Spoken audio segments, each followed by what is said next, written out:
इस वीडियो में हम कॉन्जुगेट एडिशन के बारे में पढ़ने वाले हैं। कॉन्जुगेट एडिशन क्या होता है, क्यों होता है, कैसे होता है। इसमें हर एग्जाम में कॉन्जुगेट एडिशन पे क्वेश्चन आता है, बट हमको समझ नहीं आता है कब कॉन्जुगेट एडिशन करना है, कब डायरेक्ट एडिशन करना है। इसमें हम इस वीडियो में अच्छे से समझेंगे कैसे होता है, कब होता है, क्यों होता है। दो टाइप का एडिशन होता है। एक होता है 1/4 एडिशन, जिसको हम कहते हैं कॉन्जुगेट एडिशन।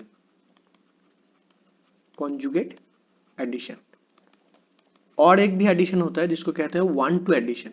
1/2 एडिशन को और क्या कह सकते हैं, डायरेक्ट एडिशन।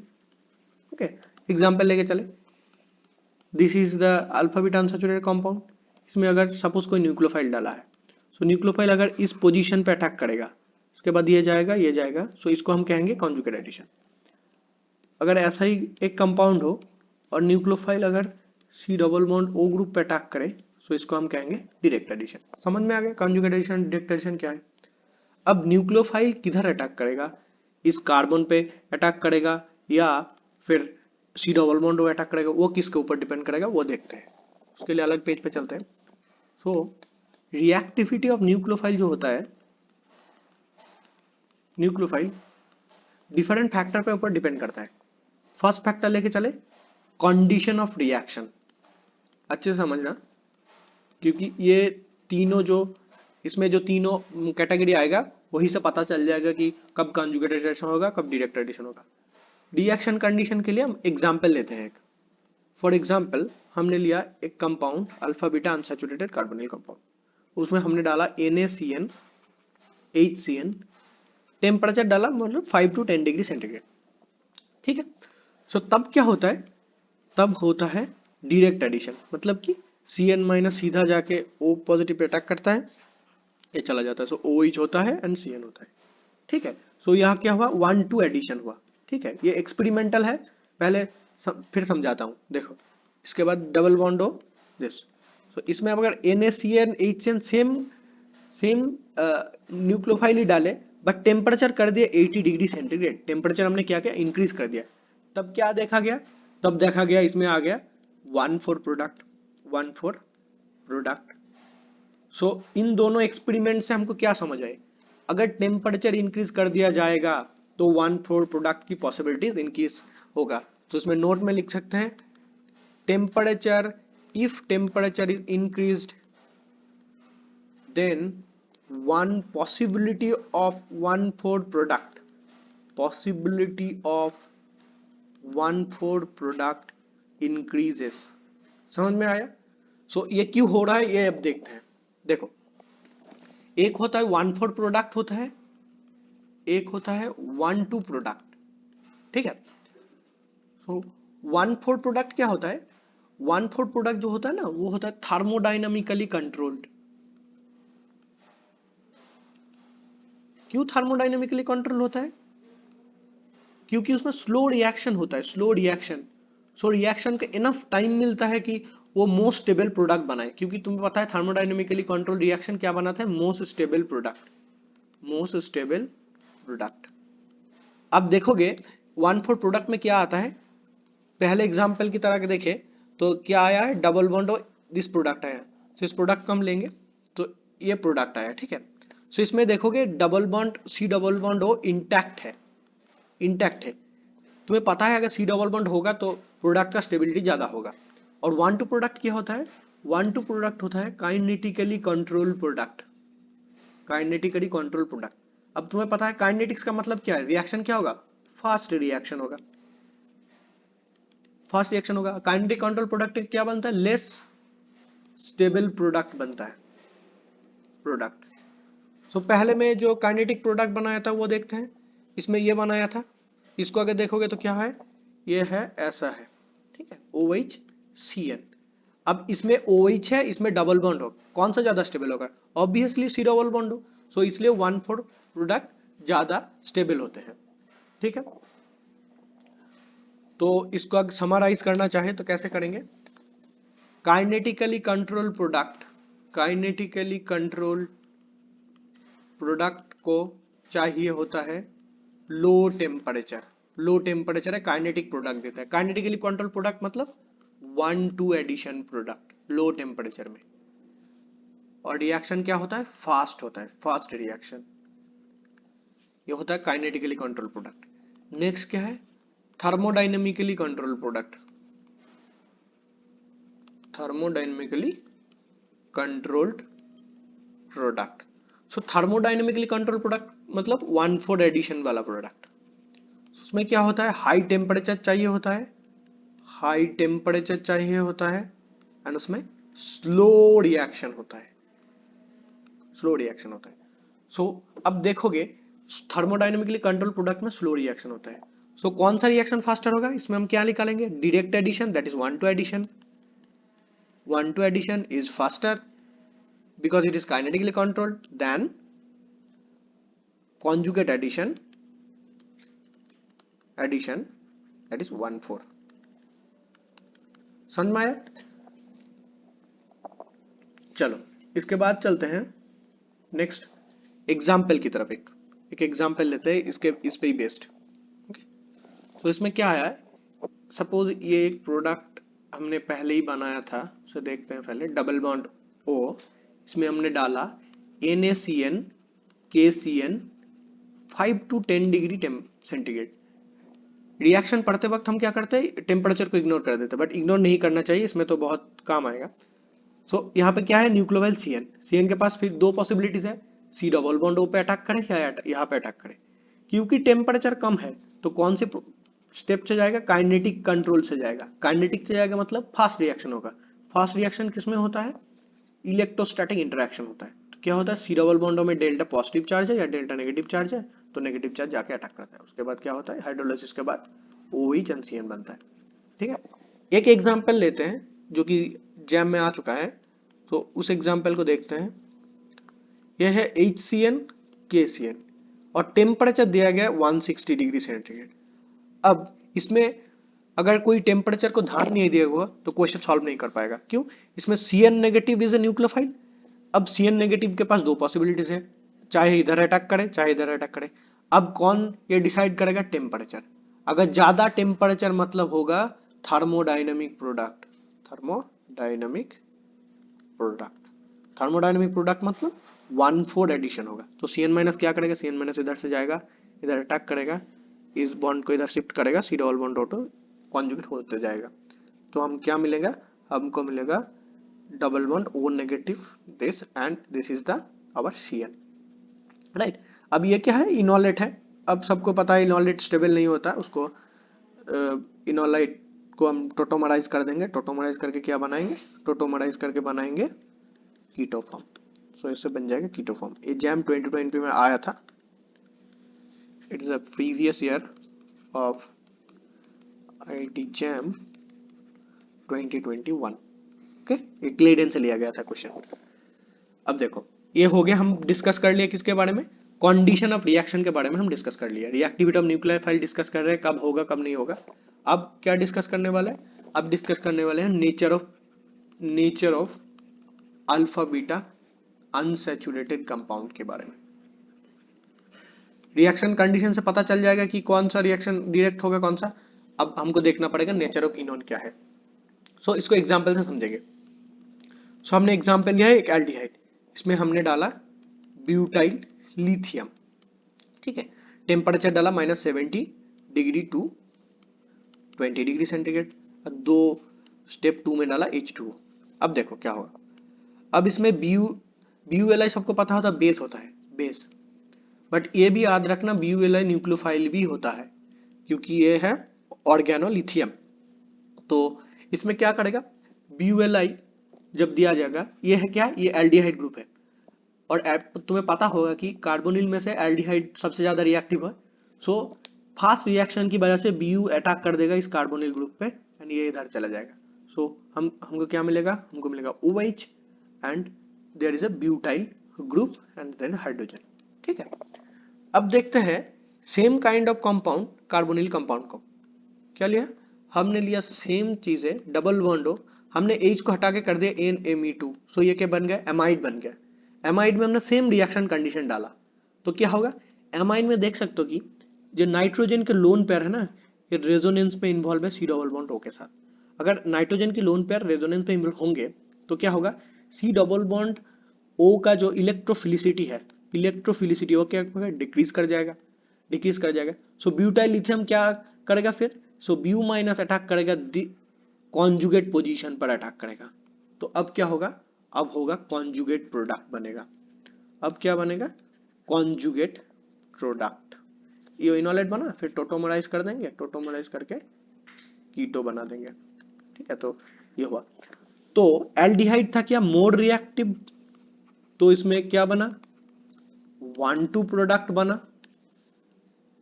एमाइड क्या था, लेस रिएक्टिव, इसमें क्या बना, 1,4 प्रोडक्ट बना। सो हमको समझ में आ गया जी कब 1,4 प्रोडक्ट बनाना है और कब 1,2 प्रोडक्ट बनाना है। सो इसको समराइज करेंगे, मोर रिएक्टिव कार्बोनिल कंपाउंड क्या देगा, carbonyl compound gives 1,2 product. Okay, और क्या, लेस रिएक्टिव कार्बोनिल कंपाउंड क्या देगा, gives 1,4 प्रोडक्ट। तो समझ में आ गया होगा। तो फिर एग्जाम्पल करते हैं रिएजेंट के बेस पे। So first example is pH, there is this and C double bond OH। अब इसमें हम डालें क्या, NaBH4 ETOH। NaBH4 पता होगा, सोडियम बोरोहाइड्रेट क्या है, रिड्यूसिंग एजेंट है, रिएजेंट में बहुत पड़ता है। तो NaBH4 से क्या आता है एक्चुअली, अगर शॉर्टकट में देखो तो H नेगेटिव आता है। अब H नेगेटिव के पास दो चॉइसेस हैं। H नेगेटिव चाहे इधर अटैक करे या इधर अटैक करे। तो हमने क्या देखा, अगर एल्डिहाइड होगा तो एल्डिहाइड क्या है, मोर इलेक्ट्रोफिलिक, सो उसमें क्या होगा, डायरेक्ट इधर अटैक होगा। ओके, सो हमको क्या मिलेगा, पीएच डबल बॉन्ड हो देन OH, ये प्रोडक्ट मिल जाएगा। ठीक है, तो फिर नेक्स्ट एग्जाम्पल की तरफ चलते हैं। तो नेक्स्ट एग्जाम्पल को नेक्स्ट पेज पे लेते हैं। तो इसमें क्या लिखेंगे, ये है MEO double bond O this and there is a pH group. Okay, same reagent add कर रहे हैं, NaBH4 ETOH। सो तुमको अब पता चलेगा NaBH4 से क्या आएगा, H नेगेटिव आएगा। अब देखो इसमें क्या है, ये है एस्टर ग्रुप, क्या है, एस्टर। अब एस्टर की जो ऑक्सीजन की लोन पेयर है ना, वो रेजोनेंस में इन्वॉल्व है C डबल बॉन्ड O के साथ। सो ये क्या हो गया, लेस रिएक्टिव हो गया। अगर ये लेस रिएक्टिव हो गया तो कौन सा रिएक्शन करेगा, पहले ही हमें पढ़ा है, लेस रिएक्टिव कौन सा रिएक्शन करता है, लेस रिएक्टिव करता है 1,4 एडिशन। सो हम क्या करेंगे, 1,4 एडिशन कराएंगे। सो H नेगेटिव की तरह अटैक करेगा, इधर अटैक करेगा, फिर इधर जाएगा, फिर ये खुलेगा। तो इससे हमको, मैं डायरेक्ट लिख रहा हूँ, इनोलेटर नहीं लिख रहा हूँ। सो फिनाइल, इधर हाइड्रोजन रह जाएगा। सो ये प्रोडक्ट हमको मिलेगा। इसमें क्या हो सकता है, एस्टर भी हो सकता है, एमाइड भी हो सकता है। तो इसमें हमको क्या करना पड़ेगा, 1,4 प्रोडक्ट बनाना पड़ेगा। तो हमने दो बात कर ली। पहली बात क्या थी, कंडीशन ऑफ रिएक्शन क्या होनी चाहिए। तो कंडीशन ऑफ रिएक्शन क्या होनी चाहिए, अगर हाई टेम्परेचर होगा तो 1,4 एडिशन फेवरेबल होगा। ठीक है, ये एक बात थी। दूसरी बात क्या किया हमने, नेचर ऑफ अनसैचुरेटेड कंपाउंड। इसमें क्या है, जो लेस रिएक्टिव होगा वो देगा 1,4 एडिशन। समझ में आया, ये देगा 1,4 एडिशन। अब देखते हैं लास्ट जो केस है। लास्ट केस में हम क्या देखेंगे, लास्ट केस में हम देखने वाले हैं नेचर ऑफ न्यूक्लियोफाइल क्या होना चाहिए, नेचर ऑफ न्यूक्लियोफाइल। ठीक है, सो नेचर ऑफ न्यूक्लियोफाइल से पहले एक बात पढ़ लेते हैं, वो है alpha beta unsaturated carbonyl compound के बारे में। ये मैंने लिया है alpha beta unsaturated carbonyl compound. देखो इसमें कौन अटैक करने वाला है, एक न्यूक्लियोफाइल। अब इसको एमओटी की समझेंगे थोड़ा, वो थोड़ा इंपॉर्टेंट है। न्यूक्लियोफाइल का क्या होता है, इलेक्ट्रॉन डेंस है, मतलब इसमें क्या है, होमो, हाईएस्ट ऑक्युपाइड मॉलिक्यूलर ऑर्बिटल। सो ये क्या करेगा, ये होमो किधर इलेक्ट्रॉन डालता है, लूमो पे। सो इस कंपाउंड में लूमो होना चाहिए। तो जब इसका एमओ निकाला गया तब देखा गया इस पे जो ये है अल्फा कार्बन, ये बीटा कार्बन में जो मॉलिक्यूलर ऑर्बिटल होता है उसका जो कोएफिशिएंट होता है, मतलब साइज होता है, वो बड़ा होता है। तो लूमो ऑफ बीटा कार्बन, तो पहले लिख लेता है coefficient LUMO of beta carbon is largest. Okay, so ये सबसे बड़ा होता है। सो इसमें क्या होता है, न्यूक्लियोफाइल इजीली इस डोनेट कर देता है। तो ये बात है। अब न्यूक्लियोफाइल की दो टाइप होते हैं। Nucleophile are two types. कैसा कैसा होता है? एक होता है हार्ड न्यूक्लियोफाइल और दूसरा होता है सॉफ्ट न्यूक्लियोफाइल। देखो, जब न्यूक्लियोफाइल हार्ड होगा तब रिएक्शन इलेक्ट्रोस्टैटिक इंटरेक्शन से प्रोसीड करेगा। Electrostatic interaction. अब इसका मतलब क्या है? सपोज इसमें एक अल्फा बीटा अनसैचुरेटेड कंपाउंड है, इसमें हमने एक न्यूक्लियोफाइल डाला। सपोज दिस न्यूक्लियोफाइल हार्ड है, समझ लो ये हार्ड है, ठीक है। तो क्या होगा? हार्ड न्यूक्लियोफाइल होगा तो ये जो सेंटर है सी डबल बॉन्डो, ये डेल्टा है, पॉजिटिव चार्ज है, मतलब इलेक्ट्रोफिलिक है। तो न्यूक्लियोफाइल डायरेक्ट जाएगा, इलेक्ट्रोस्टैटिक इंटरेक्शन होगा, मतलब पॉजिटिव और नेगेटिव चार्ज के बीच इंटरेक्शन होगा। तो हमको क्या मिलेगा? हमको मिल जाएगा OH एंड न्यू, ठीक है। तो इलेक्ट्रोस्टैटिक इंटरेक्शन का हार्ड न्यूक्लियोफाइल होगा। अब देखो, पिछले में जो था बीटा कोएफिशिएंट बड़ा था, मतलब कोएफिशिएंट जब बड़ा होता है तब उसको कहते हैं सॉफ्ट सेंटर, ठीक है। तो beta centre is soft centre, ये मैंने बताना भूल गया था। तो सॉफ्ट न्यूक्लियोफाइल है क्या? सॉफ्ट न्यूक्लियोफाइल का जो रिएक्शन है वो किसके थ्रू प्रोसीड करेगा? वो करेगा ऑर्बिटल ओवरलैप के थ्रू। ऑर्बिटल ओवरलैप, ठीक है। यहाँ पे जो दिखाया मैंने, क्या हुआ? इसका न्यूक्लियोफाइल का जो होमो था, मतलब होमो में जो ऑर्बिटल होगा और इसका लूमो होगा, उसमें इंटरेक्शन होगा, इसलिए यहाँ पे क्या होगा? ऑर्बिटल ओवरलैप में होगा, ठीक है। तो ऑर्बिटल ओवरलैप की भी एग्जांपल ले लेते हैं। Suppose nucleophile is soft nucleophile. अब क्या होगा? अब होगा इधर न्यूक्लियोफाइल में होमो होगा जो फुल्ली फील्ड होगा, क्योंकि हाईएस्ट ऑक्यूपाइड मॉलिक्यूलर ऑर्बिटल होता है, और इसमें एक लूमो होगा जो खाली होगा, ठीक है। तो यह होमो लूमो का इंटरेक्शन होगा, इन दोनों का इंटरेक्शन होगा, फिर प्रोडक्ट बनेगा। पर प्रोडक्ट क्या बनेगा तुम समझ ही सकते हो, डबल बॉन्ड हो न्यूक्लियोफाइल, ठीक है। ये प्रोडक्ट बनेगा। तो समझ में आ गया कौन हार्ड होगा कौन सॉफ्ट होगा। अब देख लेते हैं कैसे हार्ड सॉफ्ट कैसे निकालेंगे ये सब। सो एक टेबल बना लेते हैं, या हार्ड न्यूक्लियोफाइल, हाँ बना लेते हैं सॉफ्ट न्यूक्लियोफाइल, ठीक है। सो हार्ड न्यूक्लियोफाइल कौन होगा? हार्ड न्यूक्लियोफाइल वही होगा चार्ज डेंसिटी जो है, चार्ज डेंसिटी वो हाई होगा। Charge density high. Soft nucleophile का चार्ज डेंसिटी लो होगा। अब चार्ज डेंसिटी क्या है? चार्ज डेंसिटी का मतलब है चार्ज डिवाइडेड बाय साइज। सो जिसका चार्ज एक होगा, साइज जिसका बड़ा होगा, तो क्या होगा? उसमें चार्ज डेंसिटी कम होगा, साइज जिसका छोटा होगा चार्ज डेंसिटी ज्यादा होगा। तो उसी के हिसाब से एक टेबल बनाते हैं। सो पहले देखो, अगर हम बोले F माइनस किधर आएगा? तो F का साइज छोटा है, तो उसमें क्या होगा? साइज अगर छोटे हो गए तो चार्ज डेंसिटी क्या होगा? ज्यादा होगा। तो चार्ज डेंसिटी ज्यादा होगा तो hard nucleophile. Same as OH negative भी हार्ड न्यूक्लियोफाइल होगा, OR नेगेटिव भी हार्ड न्यूक्लियोफाइल होगा, then H2O hard nucleophile, ROH भी hard nucleophile, NH3 hard nucleophile, और RMGBr तो पता ही है hard nucleophile, RLI that is organolithium is hard nucleophile. अब सॉफ्ट कौन होगा? सॉफ्ट क्या है? एफ में ही अगर तुम हेलोजन में देखोगे, fluorine chlorine bromine iodine, iodine का साइज बहुत बड़ा है। तो आयोडीन अगर बहुत बड़ा है तो उसमें आई नेगेटिव का क्या होगा? सॉफ्ट होगा, क्योंकि उसकी साइज बड़ा है। साइज अगर बड़ा हुए तो चार्ज डेंसिटी का घट जाएगा। उसके बाद होता है RS नेगेटिव, क्योंकि इस अल्कोहल का थायोल डेरिवेटिव जो होता है, क्योंकि सल्फर बहुत बड़ा होता है, same as RSH and R3P, trial phosphate. अब होता है कुछ होता है ना जो हार्ड भी फॉलो नहीं करता, सॉफ्ट भी फॉलो नहीं करता, हम उसको क्या बोलते हैं? बॉर्डर लाइन बोलते हैं। हम उसको बोलते हैं बॉर्डर लाइन। सो बॉर्डर लाइन में कुछ भी ले लेते हैं बॉर्डर लाइन समझने के लिए। बॉर्डर लाइन क्या क्या होता है? N3 negative, Cn negative, RNH2, Bn negative. तुमने देखा होगा Cn नेगेटिव के बारे में। Cn नेगेटिव टेम्परेचर के ऊपर डिपेंड करता है। अगर टेम्परेचर हाई हुआ तो 1,4 एडिशन करेगा, अगर टेम्परेचर हाई हुआ तो 1,4 करेगा, अगर टेम्परेचर लो हुआ तो 1,2 करेगा। इसलिए क्या है? ये बॉर्डर लाइन है, ठीक है। ठीक है, अब एग्जाम्पल लेते हैं कुछ। सो ये खूब कुछ इजी एग्जाम्पल्स हैं, बट समझने के लिए अच्छा है। ये हमने एग्जाम्पल लिया, इसमें हमने क्या डाला? BrET2O।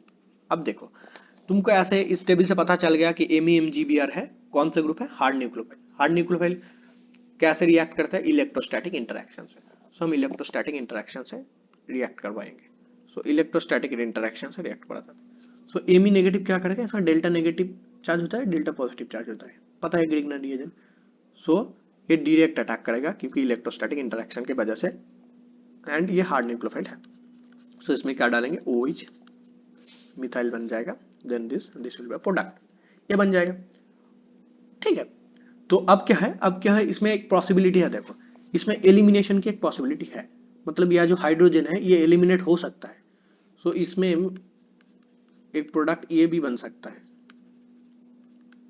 अगर हम इसको एक्सपेरिमेंट करें तो देखा गया ये बनता है 43% या 48%। याद रखने की जरूरत नहीं है, बस बता रहा हूँ क्योंकि एलिमिनेशन हो सकता है।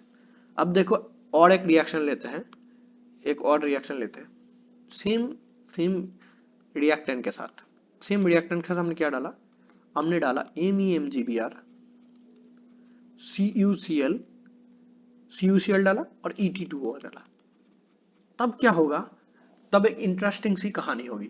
इंटरेस्टिंग कहानी क्या है, तो पहले वो देख लेते हैं। देखो MEmGbr का क्या होता है, मैकेनिज्म अच्छे से देखते हैं। MEmGbr ये होता है और इधर होता है CuCl। जब MEmGbr और CuCl साथ में होता है तब एक रिएक्शन होता है और इनऑर्गेनिक में जिसको कहते हैं ट्रांसमेटालेशन। सो ट्रांसमेटालेशन में क्या होता है कि मेटल का एक्सचेंज होता है। सो क्या है, Me और Cu एक्सचेंज कर लेगा, सो MECu बन जाएगा, प्लस बनेगा MgBrCl, ये बन जाएगा। ठीक है, ये दो बन जाएगा ट्रांसमेटालेशन की वजह से। अब MECu क्या है पता है, MECu है सॉफ्ट रिएजेंट बन जाएगा, सॉफ्ट न्यूक्लियोफाइल बन जाएगा। तो तुमको पता है सॉफ्ट न्यूक्लियोफाइल मतलब 1,4 एडिशन हो जाएगा। सो इसमें 1,4 एडिशन होगा। सो इसमें इधर अटैक होगा, इधर जाएगा, फिर इधर जाएगा, फिर प्रोडक्ट क्या बनेगा, प्रोडक्ट को लिख लेते हैं, प्रोडक्ट बनेगा, इसको प्रोडक्ट बनेगा। एक बार में लिख देते हैं क्योंकि इनोलेट और नहीं बनाते, वो तो बना ही लेंगे, मिथाइल, ये प्रोडक्ट बनेगा। ठीक है, so transmetalation is an important step in this reaction. Okay, समझ में आया। अब देखो एक और चीज देखते हैं। सो जब भी कोई CuCl दिया होगा ना ग्रिग्नर रिएजेंट के साथ, तब पता कर लेना कि वो सॉफ्ट बन गया है, अब वो हार्ड नहीं रहा क्योंकि ट्रांसमेटालेशन हुआ है। हम तो समझ लेते हैं कि ये सॉफ्ट हो जाएगा CuCl, क्यों होता है इसे समझने के लिए ये जो मैंने मैकेनिज्म दिया है ये बहुत इंपॉर्टेंट है। ट्रांसमेटालेशन के बाद MECu बनता है जो कि सॉफ्ट है। ओके, MEmGbr सॉफ्ट नहीं है, MEmGbr तो हार्ड है, Cu डालने के बाद रिएक्शन होता है। अब देखो, अब एक इंपॉर्टेंट सी चीजें और हैं जिसको हम गिलमैन रिएजेंट भी कहते हैं, इसमें कॉन्जुगेट एडिशन में बहुत हेल्प करता है। सो हम क्या लेते हैं, PH2CuLi, इसको हम कैसे सीखता है R2CuLi, ये क्या होता है, गिलमैन रिएजेंट, इसको क्या कहते हैं, गिलमैन रिएजेंट। सो ये सब हम रिएजेंट में भी पढ़ते हैं, बट कॉन्जुगेट एडिशन के समय टाइम कोरिलेट करना चाहिए क्योंकि ऑर्गेनिक कोरिलेशन से ही चलता है। और हम क्या दे रहे हैं, इसमें दे रहे हैं Me3SiCl ट्राईमिथाइल सिलाइल क्लोराइड, ये स्टेप 1 है। स्टेप 2 में दे रहा है H+H2। ठीक है, अगर इसमें आपको बनाना बोले, ऐसे बनाने बोले तो रुको, इसको क्वेश्चन को ऐसे नहीं बनाते, ऐसे बनाते हैं, ए बनाते हैं, उसके बाद देते हैं H+H2O, बी बनाते हैं। तो इन दोनों में क्या होगा बताओ। तो देखो इसमें पहला क्या होगा, ये तो एक alpha beta unsaturated carbonyl compound है और इसमें क्या दिया गया है, PH2CuLi। तो PH2CuLi कैसा होता है, सॉफ्ट होता है। मैंने बताया गिलमैन रिएजेंट होता है सॉफ्ट, तो सॉफ्ट होगा तो क्या करेगा, बीटा कार्बन पे अटैक करेगा। तो यहाँ से हमने शॉर्टकट के लिए PH- निकाल लिया, तो PH- क्या करेगा, इधर अटैक करेगा, फिर ये इधर जाएगा, फिर इधर जाएगा। सो हमको क्या मिलेगा, PH O नेगेटिव OMe। अब क्या होता है, सब हम ये भूल जाएंगे ये क्या दिया हुआ था, Me3SiCl का काम क्या है। सो Me3SiCl क्या करेगा, ऑक्सीजन और SI का जो बॉन्ड होता है ना बहुत स्ट्रांग होता है। सो O नेगेटिव SI पे अटैक करेगा तो Cl- को क्या कर बाहर कर देगा। सो हमको क्या मिलेगा, हमको मिलेगा PHOSiMe3OMe, राइट। सो ये होगा ए प्रोडक्ट, अब देखो ए प्रोडक्ट के बाद में क्या दिया गया है, बाद में दिया गया है H+H2O। सो अगर H+H2O डालेंगे ना, तो H+H2 डालने से क्या होता है, जो ASI में जो एक्चुअली जो O- का जो प्रोटेक्शन हुआ था, तो SiMe3 निकल जाता है। सो इसको बोलते हैं डिप्रोटेक्शन, ऑफ SiMe3। किसी और वीडियो में हम ये भी पढ़ लेंगे कि कैसे डिप्रोटेक्शन होता है। तो इसको ऐसे करेंगे तो इसमें OH वापस आ जाएगा। क्या मैकेनिज्म भी बाद में देख लेंगे। अब क्या होगा, ये बन गया है कि हमारा इनॉल फॉर्म, तो इसका हम क्या बनाएंगे, कीटो फॉर्म बनाएंगे फिर से। H प्लस तो मीडियम में है ही, तो इनका हम कीटो बना लेंगे। कीटो बना के क्या चलेंगे, डबल बॉन्ड OH, सो हमारे बन गया कीटो। सो ये रिएक्शन को याद रखना, मतलब प्रैक्टिस कर लेना, ये तो हो जाएगा, इजी है। ठीक है, अब देखते हैं इसको पूरा को हम समराइज करते हैं। ठीक है, पूरा चीज को हम समराइज करते हैं, बहुत सारे रिएक्शन पढ़ लिए, बहुत कैसे क्या होता है सब पढ़ लिया, रिएक्शन को समराइज करेंगे। सो हमारे पास दो रिएक्शन उठ के आएंगे एग्जाम में अगर alpha beta unsaturated carbonyl compound होगा तो। एक होगा 1,4 एडिशन होगा और एक होगा 1,2 एडिशन। हमें एग्जाम के टाइम में डिसाइड करना पड़ेगा, अगर कोई नया रिएक्शन दे दिया एग्जामिनर ने तो क्या करेंगे, 1,4 एडिशन करेंगे या 1,2 एडिशन करेंगे, ये डिसाइड करना पड़ेगा। कौन सी बेसिस पे डिसाइड करेंगे वो हम देख लेते हैं इधर। सो अगर number 1 point is unreactive C double bond O हुआ तो क्या होगा, 1,4 addition. Unreactive C double bond कौन सा है, A स्टार, एमाइड, ये सब हुआ तो क्या होगा, 1,4 एडिशन होने का चांस ज्यादा है। और इसमें क्या होगा, 1,2 एडिशन में रिएक्टिव सी डबल बॉन्ड अगर होगा तो। रिएक्टिव सी डबल बॉन्ड क्या होता है, एल्डिहाइड, मोस्टली एल्डिहाइड होता है। ठीक है, और क्या पढ़िए, 1,4 एडिशन के लिए कौन सा इंटरेक्शन होता है orbital overlap. Orbital overlap, orbital overlap का मतलब क्या है, इसमें चाहिए होंगे हमको सॉफ्ट न्यूक्लियोफाइल। तो हमने टेबल भी बना लिया सॉफ्ट न्यूक्लियोफाइल के, वो थोड़ा याद रख लेना, बट तुम चार्ज डेंसिटी से इजीली निकाल सकते हो। बेसिस पता रखना कि कैसे निकालते हैं, क्योंकि अगर कोई नया न्यूक्लियोफाइल आ गया तो एग्जाम में तो कैसे निकालोगे, चार्ज डेंसिटी। चार्ज डेंसिटी कैसे निकालोगे, charge divided by size, size देख के निकालोगे। तो ऑर्बिटल ओवरलैप के बाद 1,2 एडिशन किस लिए होता है, इलेक्ट्रोस्टैटिक इंटरेक्शन। इलेक्ट्रोस्टैटिक इंटरेक्शन, ठीक है। और इलेक्ट्रोस्टैटिक इंटरेक्शन के लिए कौन सा न्यूक्लियोफाइल चॉइस होता है, हार्ड न्यूक्लियोफाइल। ठीक है, और एक पॉइंट याद कर लेना, 1,4 एडिशन में अगर CU1 सॉल्ट हुआ तो क्या होगा, ट्रांसमेटालेशन की वजह से सॉफ्ट न्यूक्लियोफाइल सॉल्ट बन जाता है। और इधर क्या होता है, इधर होता है organolithium, that is we called RLI और ग्रीकनट रिएजेंट। ग्रीकनट रिएजेंट, ये सब क्या होता है, ये सब होता है हार्ड न्यूक्लियोफाइल, इसलिए होता है। और कुछ चीजें याद रख लेना ताकि अगर कोई टेढ़ा मेढ़ा क्वेश्चन आ जाए तो कर सकते हो। दैट इज 1,4 एडिशन क्या होता है, थर्मोडायनामिक कंट्रोल होता है, ये क्या होता है, काइनेटिक कंट्रोल। और थर्मोडायनामिक प्रोडक्ट में क्या चाहिए होता है, हाई टेम्परेचर। ये याद रखना, ये CN, जब न्यूक्लियोफाइल CN नेगेटिव होगा तो बहुत काम आएगा ये हाई टेम्परेचर लो टेम्परेचर वाला कॉन्सेप्ट। यहाँ पे क्या होगा, लो टेम्परेचर का कॉन्सेप्ट आएगा। ओके, CN माइनस के याद रखना, कब लो टेम्परेचर में कब ये कौन सा काम करेगा। ठीक है, और थर्मोडायनेमिक मतलब होगा क्या, लॉन्ग टाइम रिएक्शन होगा, लॉन्ग टाइम रिएक्शन होगा, टाइम ज्यादा लेगा। और इसमें क्या होगा, शॉर्ट टाइम रिएक्शन।